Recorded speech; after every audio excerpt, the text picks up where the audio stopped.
고린도전서 16장 17절부터 20절 말씀까지 우리 한 절씩 교독하겠습니다. 내가 스데바나와 부드나도와 아가이고가 온 것을 기뻐하노니 그들이 너희의 부족한 것을 채웠음이라. 그들이 나와 너희 마음을 시원하게 하였으니 그러므로 너희는 이런 사람들을 알아주라.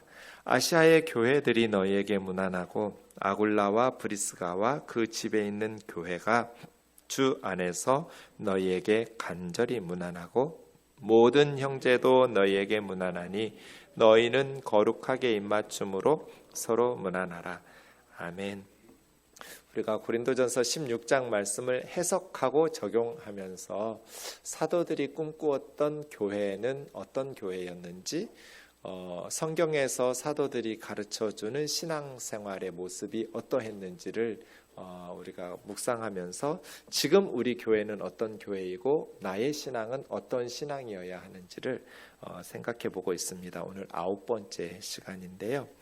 먼저 17절, 18절 말씀 보시면 내가 스데바나와 부드나도와 아가이고가 온 것을 기뻐하노니, 스데바나와 부드나도와 아가이고는 어느 교회의 성도일까요? 이 세 사람 고린도 교회 성도겠죠. 고린도 교회의 세 성도가 바울이 있는 곳 어디예요? 지금 바울은 어디서 고린도전서 쓰고 있어요? 에베소에서.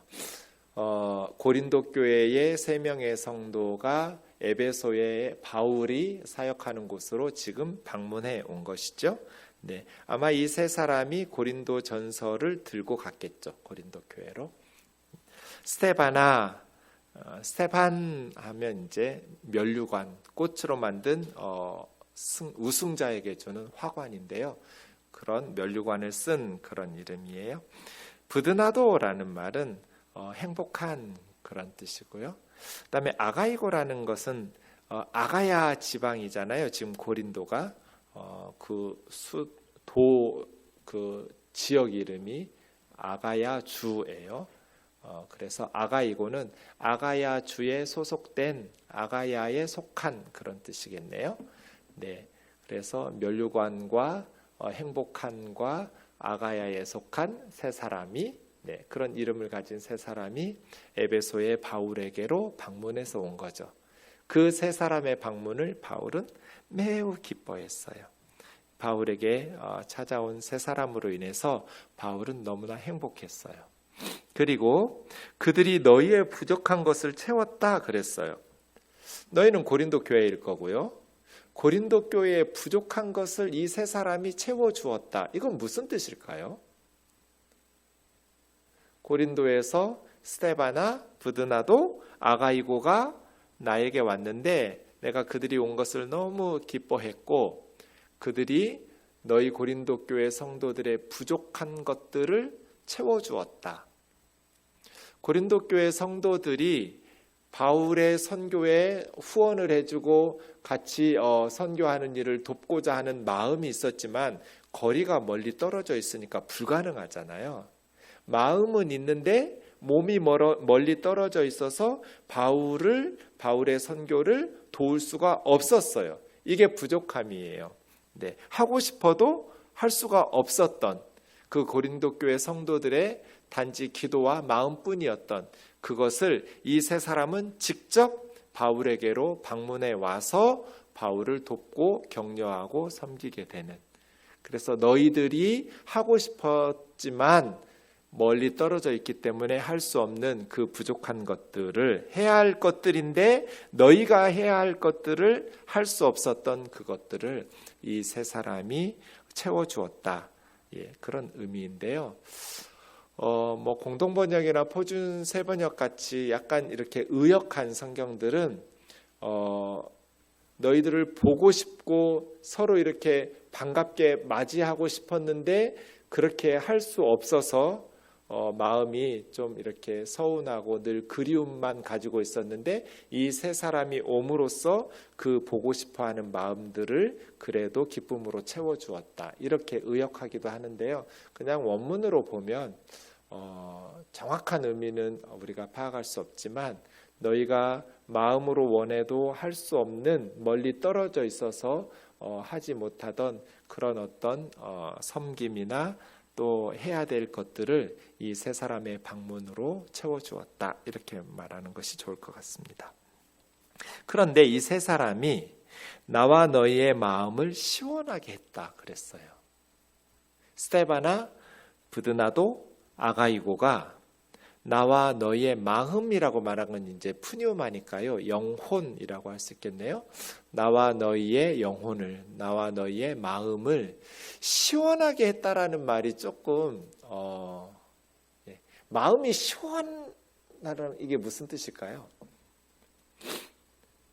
이 세 사람이 바울의 마음을 시원하게 해줬어요.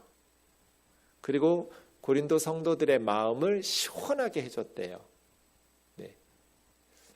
그런데 원문으로 보면 이 시원하게 했다라는 말이 아나파우오거든요. 이거 많이 나오는 단어인데요. 아나파우오라는 단어는 안식과 관련되어 있어요. 쉼을 주었다는 거예요.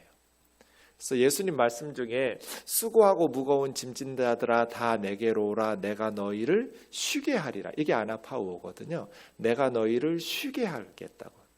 그러니까 이 세 사람이 바울의 마음에 안식, 쉼을 준 거예요. 어떻게 해요? 지금 치열하게 선교하고 있었잖아요. 에베소에서 정말 영적 싸움이 엄청나게 치열했거든요.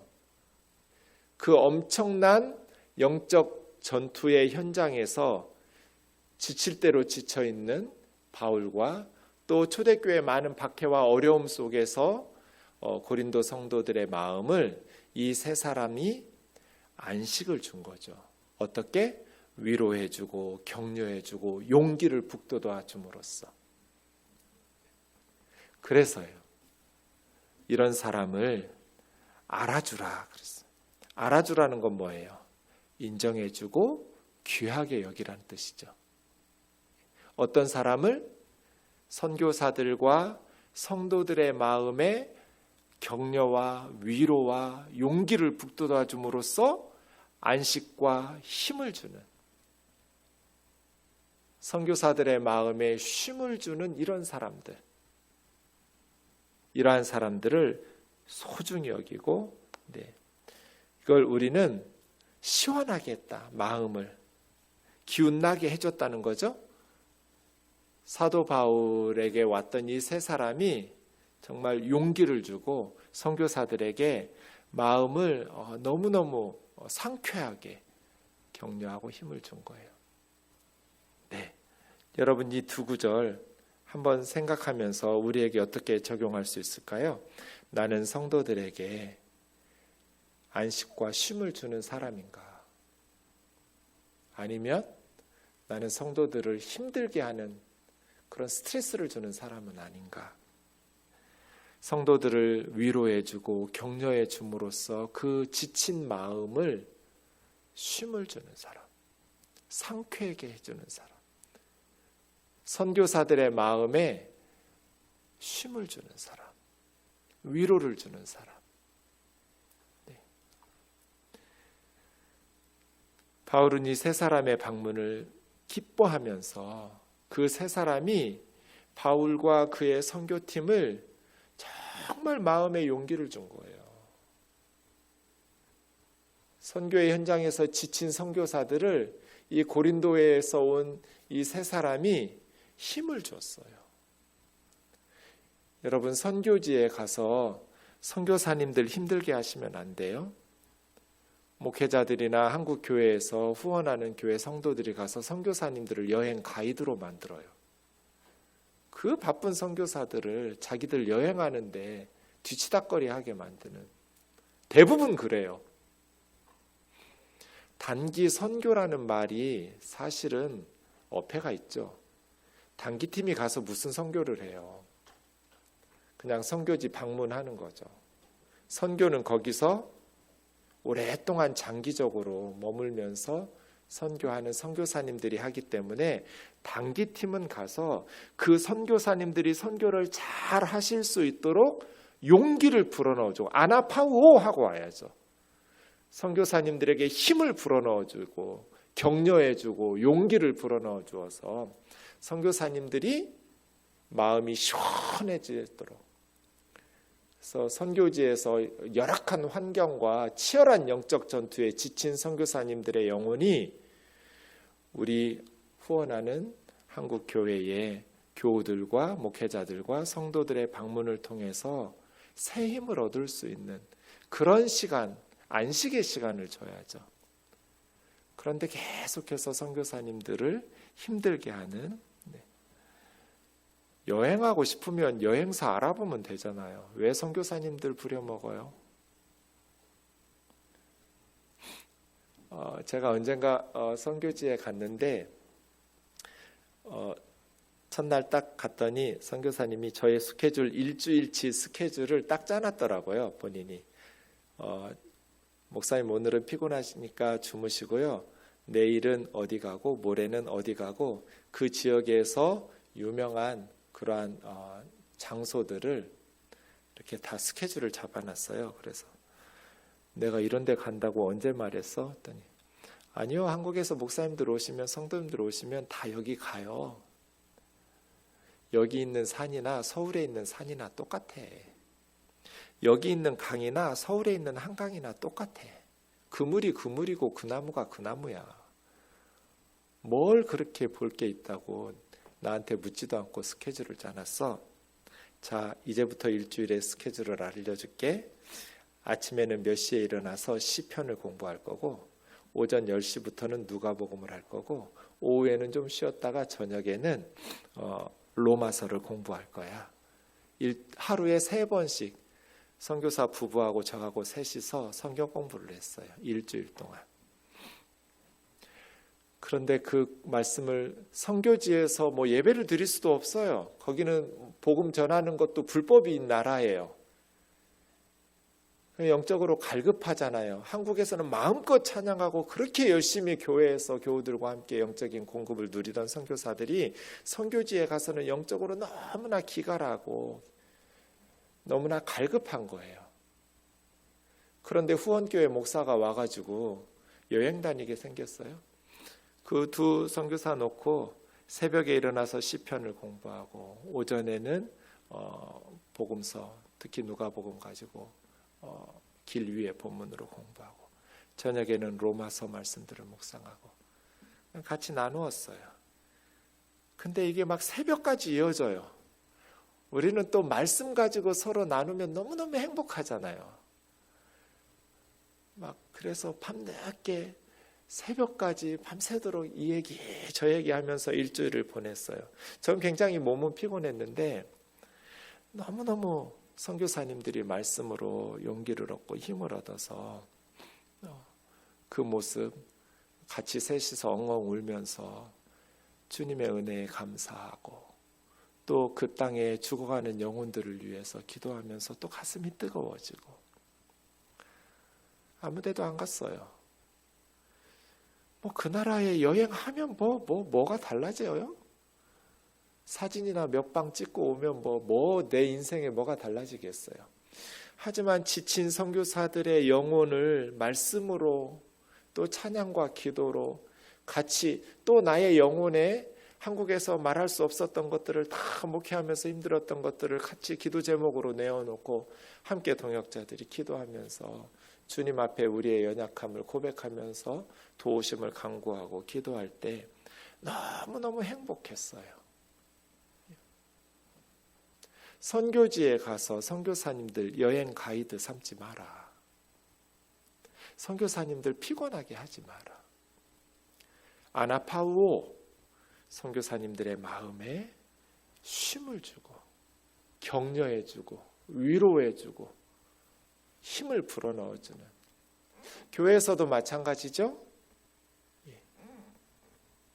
다른 교우들에게 나는 안식을 주는 사람인가, 나는 목회자들에게 격려해주고 힘든 그 목회의 길을 가는 주의 종들을 위로해주고, 제가 말씀 준비하면서 좀 생각해 봤거든요. 나는 누구에게 위로를 받나? 좀 이기적인 적용을 해봤어요. 우면동 성도들 중에 누가 나를 아나파우오 해주나? 그랬을 때 제일 먼저 제가 떠올랐던 사람들이 누굴까요? 우리 주일학교 꼬맹이들이었어요. 제가 예배 끝나고 저기 인사하려고 서 있으면 주일학교 마치고 계단으로 내려오면서 우리 유치부 아이들이 가끔은 목사님 껴안아 줄게요 하고 와서 나를 껴안아 줘요. 저는 25년 동안 설교했지만 지금도 설교가 힘들어요. 설교 한 편 한 편 준비하고 전할 때마다 겉으로는 태연한 척 하는데 엄청 힘들어요. 너무 부담스럽고 말씀을 준비하고 전하는 이 말씀으로 한 주 우리 교우들이 먹고 살아야 되는데 영적으로 이 설교를 잘 준비해야 된다는 정말 코로나 시기에는 그 부담이 더해요. 정말 말씀을 정성껏 준비해서 우리 교우들에게 먹여야 된다라는 그 부담이 엄청 크거든요. 그걸 이제 딱 마치고 예배 끝나고 그냥 겉으로는 웃지만 이렇게 속은 텅 비어 있는 탈진한 상태로 서 있는 거거든요.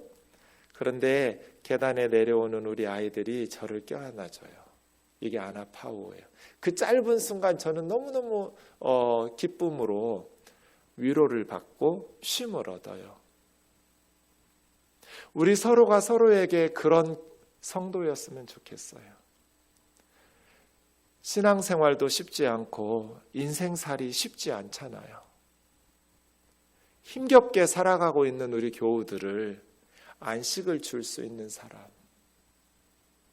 위로해주고 격려해주면서 아나파오, 마음을 시원하게 해주는 사람, 더 답답하게 하는 사람 말고요.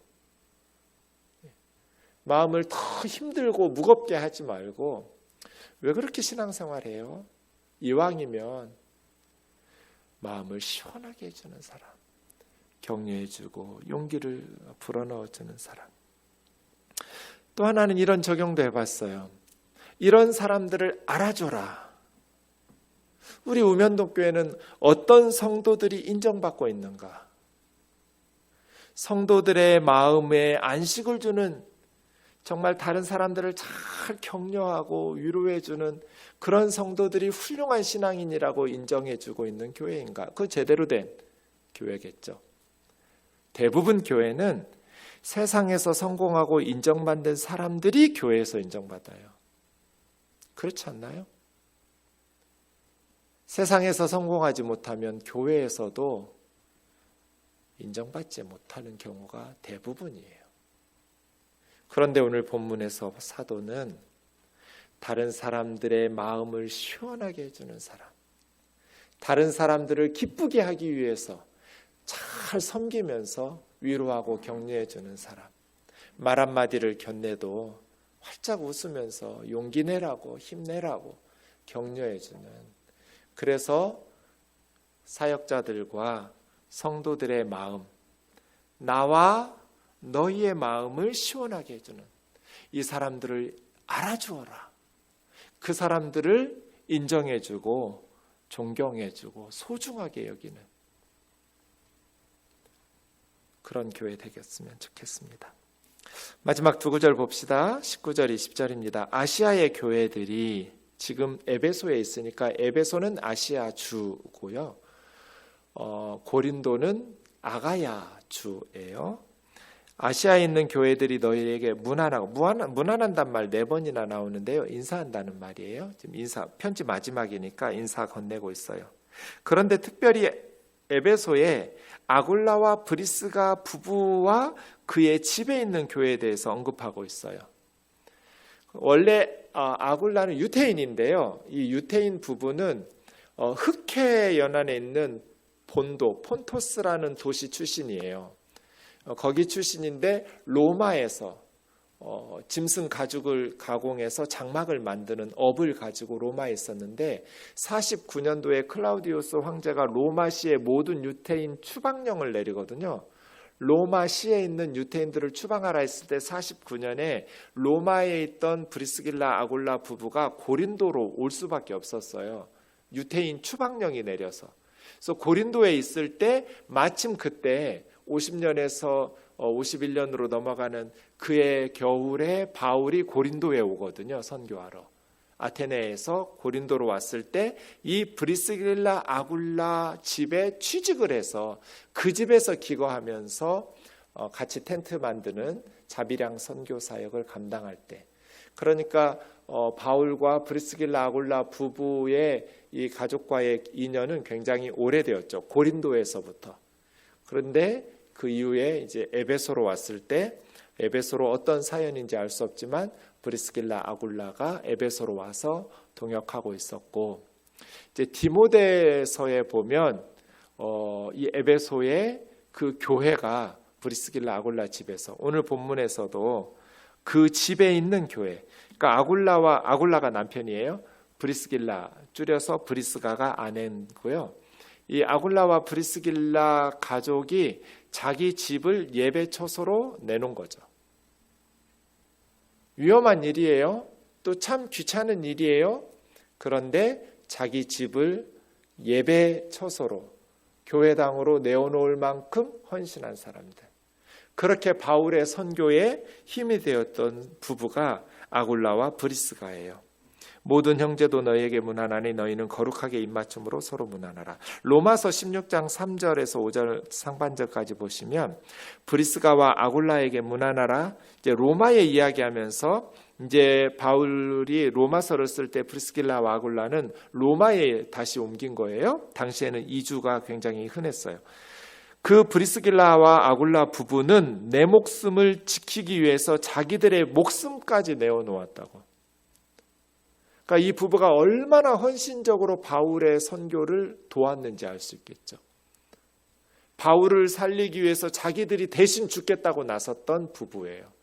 자기 집을 교회로 내놓았을 뿐 아니라 선교사를 위해서, 바울을 위해서 자기들의 목숨까지도 내어놓았던 사람. 나뿐 아니라 이방인의 모든 교회가 그들에게 감사하는, 또 로마에도 브리스길라 아굴라 집에 교회가 있었어요. 가는 곳마다 자기 집을 예배 처소로 제공하는 참 귀한 가정이에요. 아굴라와 브리스길라, 그 가정 말이에요. 그래서 모든 교회가 감사하는 이 브리스길라와 아굴라 부부는 사도행전 18장에 보면 이 사람 누굴까요? 회당에서 담대히 말하기 시작하거늘 브리스길라와 아굴라가 듣고 데려다가 하나님의 말씀을 더 정확하게 풀어서 가르쳐준 사람. 지금 브리스길라와 아굴라는 누구를 가르쳐줬을까요? 탁월한 설교자 한 사람을 키워요. 아볼로예요. 아볼로파, 바울파, 게바파, 그리스도파, 이렇게 고린도에 네 파가 있었잖아요. 언변이 탁월했던 아볼로라는 설교자를 브리스길라와 아굴라가 말씀으로 양육하기도 해요. 그런 귀한 부부이죠. 이 말씀을 통해서 우리는 자기 집을 교회당으로 내놓은 이 아굴라와 브리스길라, 나는 주님의 나라를 위해서 무엇을 내놓는가? 복음을 위해서 자기 목이라도 내놓는, 선교사들을 살리기 위해서 이 복음이 전파돼야 되기 때문에 내가 대신 죽겠다고 나설 수 있는, 자기들의 목이라도 내놓았던, 말뿐이 아니라 가는 곳마다 자기 집을 예배 처소로 제공하면서 그 불편한 모든 힘든 것들과 초대교회 박해적 상황에서 위험을 감수해내는 그러한 믿음의 가정, 정말 보석 같은 집이에요.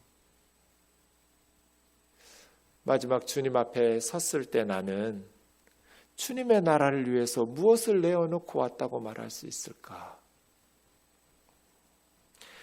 그리고 거룩한 입맞춤으로 서로 문안하라는 것에 대해서,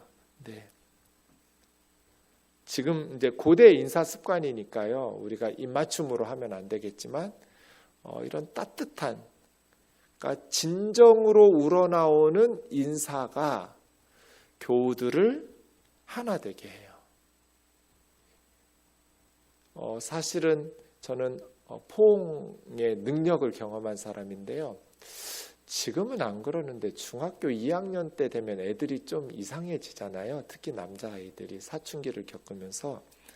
우리 아이가 굉장히 힘들었어요. 저하고. 지금 생각해 보면 아이 잘못만도 아니에요. 아빠로서 제가 너무나 미숙했어요.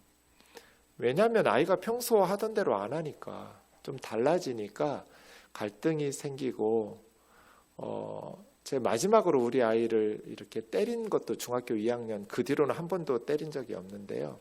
그때는 아이를 이렇게 많이 회초리도 들었어요. 근데 어느 날 아이가 학교에서 가방 메고 이렇게 현관에 들어오는데, 마침 제가 집에 있었는데 이렇게 축 처진 아이의 어깨가 굉장히 힘들어 보이는 거예요, 제 마음에. 그래서 아이의 이렇게 가방을 제가 받으면서 어서 오라 하면서 그냥 왜 그랬는지 모르겠어요. 아이를 한번 껴안아주고 싶은 마음이 그 순간 갑자기 생겨서 아들을 껴안아줬어요. 그리고 후회했어요. 되게 어색했어요. 어렸을 때는 많이 껴안아줬는데 다 큰 후로는 아이를 껴안아준 적이 없어서 그냥 충동적으로 아들을 껴안고 나서 순간 바로 후회했어요. 되게 어색해가지고. 저도 어색하고 아들도 어색하고, 근데 좋았어요. 그 기분을 아시겠어요? 되게 불편하고 어색한 마음인데 한편으로 되게 뭐라고 말로 설명할 수 없는 기쁨? 좋았어요. 그래서 그 다음부터는 아들을 볼 때마다 껴안아 줬어요. 힘들었어요, 처음에는. 안 하던 짓 하려니까요. 어색하니까. 근데 갈수록 좋은 거예요. 저희는 지금도 만나면 껴안아요. 아들하고 저는 포옹을 해요. 그러면서 중2 때 그 갈등이 쌓였던 아버지와 아들 사이의 그 모든 거리가 다 허물어졌어요. 그러면서 정말 좋은 관계를 맺기 시작했어요. 그래서 저는 그날 오후에 그 충동적으로 그냥 뭐에 홀리듯이 그 하나님의 은혜라고 생각해요. 아들을 가방을 받으면서 껴안았던 그 첫 번째로 껴안았던 그것이 정말 하나님의 좋은 선물이었다고 생각해요. 마음으로 표현하고 말로 표현하는 것과 또 다른 모습의 거룩한 입맞춤의 능력이 있어요. 교우들을 만나면 그냥 따뜻하게 손 한번 잡아주고, 또 형제들이라면 형제들끼리, 자매들은 자매들끼리 한번 안아주고, 어깨 토닥토닥 해주고, 거룩한 입맞춤으로 서로 인사하고 문안해 주는 것이 우리의 마음을 참 말로 설명할 수 없는 큰 기적을 일으키는구나. 처음에 좀 어색할 수 있어요. 그런데 여러분, 자녀들 한번 안아봐 주세요. 포옹해 보세요. 정말 기적이 일어날 거예요. 기도하면서 하면 더 말할 것도 없이 좋겠죠? 부부 사이에도 그렇잖아요. 교우들 간에도 그래요. 하나님께서 우리는 스킨십하게 만드신 것 같아요. 따뜻한 손길, 따뜻한 몸짓이 우리의 마음을 더 따뜻하게 하죠.